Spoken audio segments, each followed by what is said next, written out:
दिल्ली विधानसभा चुनाव के लिए नामांकन की प्रक्रिया पूरी होने के बाद अब चुनाव प्रचार में तेजी आने लगी है। सभी पार्टियों के नेता अपने प्रत्याशियों के लिए चुनाव प्रचार कर रहे हैं। पिछले 2 विधानसभा चुनावों में आम आदमी पार्टी और भाजपा के बीच आमने सामने की लड़ाई थी, लेकिन इस बार त्रिकोणीय मुकाबला के आसार बन रहे हैं। इससे किसी भी पार्टी के लिए चुनावी लड़ाई आसान नहीं है। चुनाव प्रचार में इसकी झलक भी दिख रही है। तीनों पार्टियों में लोकलुभावन योजनाओं की घोषणा करने की होड़ लगी हुई है। आप 10 वर्षों से दिल्ली की सत्ता में पिछले 3 चुनावों की तरह से इस बार किसी पार्टी या चेहरे को लेकर जनता में कोई उत्साह नहीं दिख रहा है, यानी किसी भी पार्टी की लहर नहीं है। आप 10 वर्षों से दिल्ली की सत्ता में हैं। इस सरकार पर लगे भ्रष्टाचार के आरोप, प्रदूषण की समस्या, यमुना में गंदगी, कूड़े के पहाड़ व स्वच्छता, जर्जर सड़कें, पेयजल समस्या आदि को लेकर लोगों में कुछ नाराजगी भी है, लेकिन यह नाराजगी इतनी भी नहीं है कि आपको कोई भारी नुकसान होता दिखे। अभी भी आप संयोजक अरविंद केजरीवाल की यहाँ के लोगों, विशेषकर गरीब व निम्न मध्य वर्ग में अच्छी पकड़ है। उन्हें भी सरकार व विधायकों के प्रति नाराजगी का आभास है।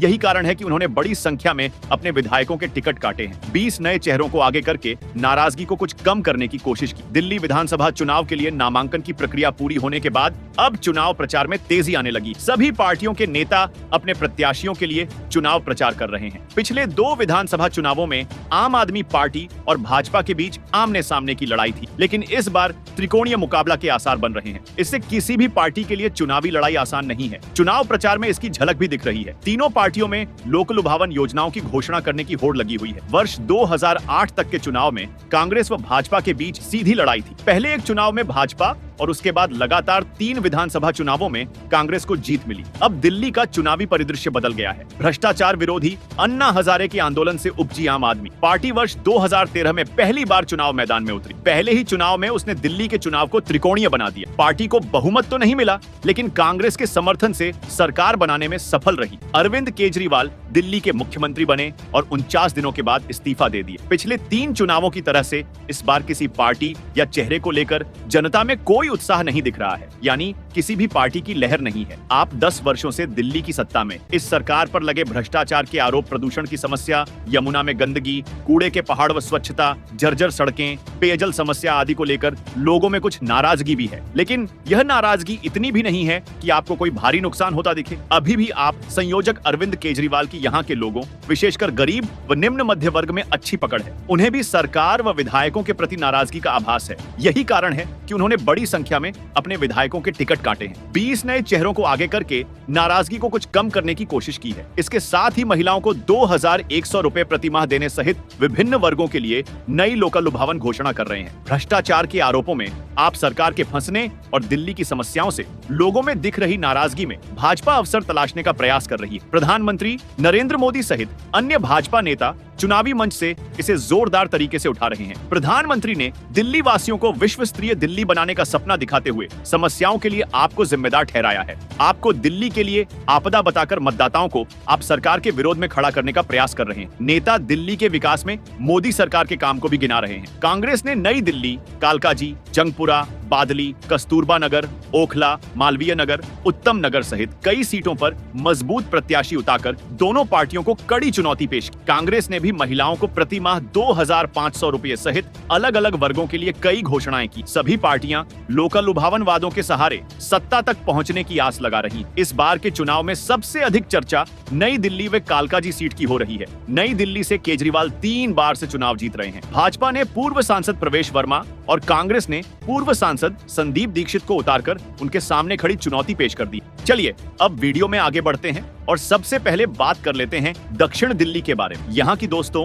5 सीटों का जो ओपिनियन पोल का आंकड़ा सामने आया है, उसके मुताबिक यहाँ की 5 में से बीजेपी को जहाँ 2 सीटों पर जीत मिल सकती है, तो आम आदमी पार्टी के खाते में 3 सीटें जा सकती हैं और कांग्रेस पार्टी को 0 सीट पर जीत मिलती नजर आ रही। इसी प्रकार से दोस्तों सेंट्रल दिल्ली का जो सर्वे सामने आया है, उसके मुताबिक बीजेपी को जहाँ 3 सीटों पर जीत मिल सकती, तो आम आदमी पार्टी के खाते में 4 सीटें जाने की संभावना है और कांग्रेस पार्टी का खाता भी खुलता नजर नहीं आ रहा है। दोस्तों अभी तक हम लोगों ने जिन 12 सीटों के बारे में चर्चा की है, उनमें आम आदमी पार्टी का पलड़ा भारी दिखाई दे रहा है। आम आदमी पार्टी को जहां 7 सीटें मिल सकती हैं, तो बीजेपी को 5 सीटों पर जीत मिलते नजर आ रही है और कांग्रेस पार्टी को एक भी सीट पर जीत मिलते नजर नहीं आ रही है। इसी प्रकार से दोस्तों आप लोग आगे देख पा रहे हैं। अब हम बात कर लेते हैं उत्तर पूर्वी दिल्ली के बारे में। यहाँ की 8 सीटों की अगर हम चर्चा करते हैं तो जनता की राय के अनुसार 5 सीटें जहां बीजेपी को मिल सकती हैं, तो आम आदमी पार्टी के खाते में 3 सीटें जाने की संभावना है और कांग्रेस पार्टी का यहाँ भी खाता भी खुलता नजर नहीं आ रहा है। 0 सीट पर कांग्रेस पार्टी नजर आ रही है। अभी तक 20 सीटों का जो ओपिनियन पोल सर्वे सामने आया है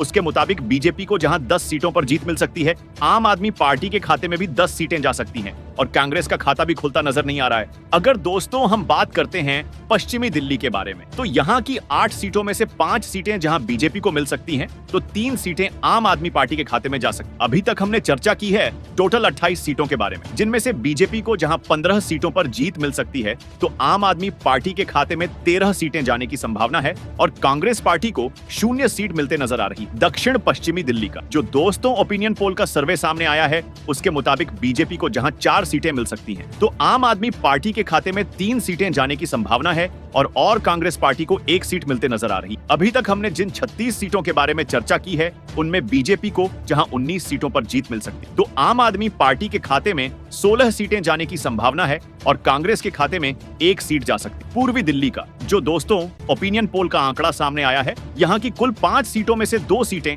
जहां बीजेपी को मिल सकती, तो आम आदमी पार्टी का पलड़ा यहां हमें काफी भारी दिखाई दे रहा है और आम आदमी पार्टी के खाते में 3 सीटें जा सकती, जबकि कांग्रेस पार्टी को 0 सीट पर जीत मिलते नजर आ रही है। अभी तक हमने जिन 41 सीटों के बारे में चर्चा की है उनमें से 21 सीटों पर जहां बीजेपी को जीत मिल सकती है, तो 19 सीटें आम आदमी पार्टी के खाते में जाने की संभावना है और 1 सीट अन्य के खाते में जा सकती। अभी दोस्तों आप लोग जैसा कि देख पा रहे हैं, अब दोस्तों हम बात कर लेते हैं उत्तर पश्चिम दिल्ली के बारे में। यहाँ की 7 सीटों में से आम आदमी पार्टी का पलड़ा हमें भारी दिखाई दे रहा है। 3 सीटों पर जहां बीजेपी को जीत मिल सकती है, तो 4 सीटें आम आदमी पार्टी के खाते में जाने की संभावना है और कांग्रेस पार्टी को 0 सीट पर जीत मिलते नजर आ रही है। अभी तक दोस्तों 48 सीटों के जो आंकड़े सामने आए हैं उसके मुताबिक आम आदमी पार्टी और बीजेपी में इस बार हमें जबरदस्त टक्कर देखने को मिल रही है और मुकाबला बिल्कुल 19-20 का लग रहा है। जहां बीजेपी को 24 सीटों पर जीत मिल सकती है, तो 23 सीटें आम आदमी पार्टी के खाते में जा सकती हैं और कांग्रेस पार्टी को 1 सीट पर जीत मिलने की संभावना है। इसी प्रकार से दोस्तों उत्तरी दिल्ली का जो रुझान सामने आया है उसके मुताबिक यहाँ के 8 में से 5 सीटों पर जहां बीजेपी को जीत मिल सकती है, तो आम आदमी पार्टी के खाते में 3 सीटें जा सकती हैं और कांग्रेस पार्टी 0 सीट पर सिमटते हुए नजर आ रही है। दोस्तों जो 56 सीटों का आंकड़ा सामने आ रहा है उसके मुताबिक 29 सीटों पर जहां बीजेपी को जीत मिल सकती है, तो 26 सीटें आम आदमी पार्टी के खाते में जा सकती हैं और 1 सीट कांग्रेस पार्टी को मिलने की संभावना जाहिर की जा रही है। अभी दोस्तों आप लोग जैसा कि स्क्रीन पर देख पा रहे हैं, चलिए दोस्तों अब वीडियो में आगे बढ़ते हैं और बात कर लेते हैं दक्षिण पूर्वी दिल्ली के बारे में। यहाँ की 7 में से बीजेपी को जहां 4 सीटें मिल सकती हैं, तो आम आदमी पार्टी के खाते में 3 सीटें जा सकती हैं। अभी तक दोस्तों जिन 63 सीटों का रुझान सामने आया है उसके मुताबिक 33 सीटों पर जहां बीजेपी को जीत मिल सकती है, तो 29 सीटें आम आदमी पार्टी के खाते में जा सकती है और कांग्रेस के खाते में 1 सीट जाने की संभावना है। नई दिल्ली की जो 7 सीटों का दोस्तों ओपिनियन पोल का सर्वे सामने आ रहा है उसके मुताबिक बीजेपी को जहां 4 सीटों पर जीत मिल सकती है, तो 2 सीटें आप आदमी पार्टी को मिलने की संभावना है और कांग्रेस पार्टी के खाते में 1 सीट जा सकती है। अभी दोस्तों हम चलिए बात कर लेते हैं सभी 70 सीटों के बारे में। 70 में से बीजेपी को जहां 37 सीटों पर जीत मिलने की संभावना है, तो 31 सीटें आम आदमी पार्टी के खाते में जा सकती हैं और 2 सीटों पर कांग्रेस को जीत मिलने की संभावना जाहिर की जा रही। दिल्ली में बीजेपी ने हमेशा अपने केंद्र सरकार के कार्यों को दिल्ली की समस्याओं के समाधान के रूप में पेश किया है। प्रधानमंत्री नरेंद्र मोदी और गृह मंत्री अमित शाह की दिल्ली के प्रति प्रतिबद्धता का असर बीजेपी के चुनाव प्रचार में दिखाई दे रहा है। हालांकि पिछले कुछ चुनावों में बीजेपी को उम्मीद के मुताबिक सफलता नहीं मिली थी, लेकिन इस बार पार्टी ने दिल्ली के स्थानीय मुद्दों पर अधिक ध्यान दिया है। बीजेपी ने दिल्ली में विकास की नई राह दिखाने का दावा किया है और उम्मीद जताई है कि पार्टी इस बार अपने वोट प्रतिशत में वृद्धि कर सकती। ओपिनियन पोल के मुताबिक बीजेपी 40 से 45 सीटों के बीच रह सकती है, जिससे पार्टी के लिए इस चुनाव में एक मजबूत चुनौती का सामना करना पड़ सकता है। Subscribe now and press the bell icon. Never miss an update.